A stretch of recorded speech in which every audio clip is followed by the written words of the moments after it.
Mapapahama ka talaga kung hindi mo itigil yung kahibangan mo yan sa babaeng yan. Basura ang pamilya nila, Rom. Vita, can you please just stop? Naririnig mo ba yung sarili mo? Sinasagot mo na ako ngayon? Yan ba ang natutunan mo sa States? Hindi ka ba tinuruan ng tama ng ama mo? Mamita, enough! Punyeta.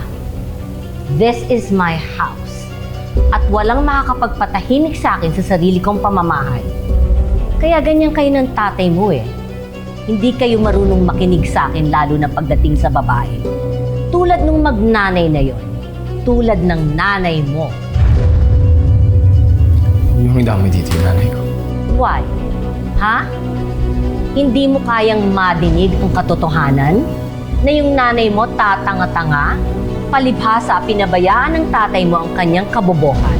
Ayun, naloko. At dahil sa kahinaan, namatay. That's why you better listen to me.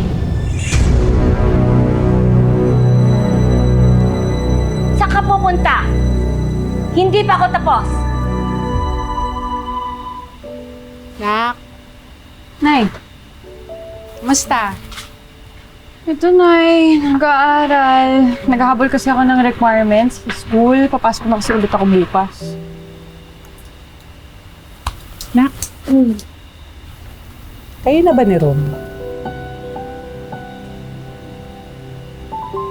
Po? Nabingi ka, Nak? Bingi ka na ngayon?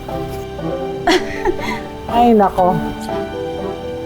Ay, bakit ba napakarupok natin sa mga Silva na yan? Nay!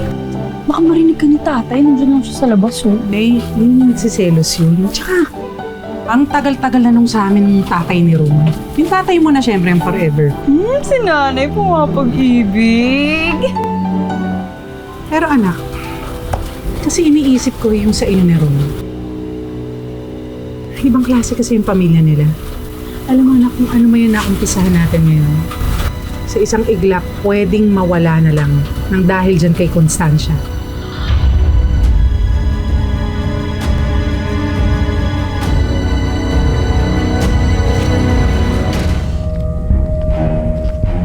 Ma'am, galing po sa office ni Mayor.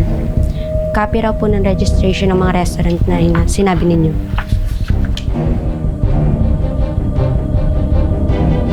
Mga inutil. Kahit kailan. And they're doing it behind my back. I'm going to make them pay.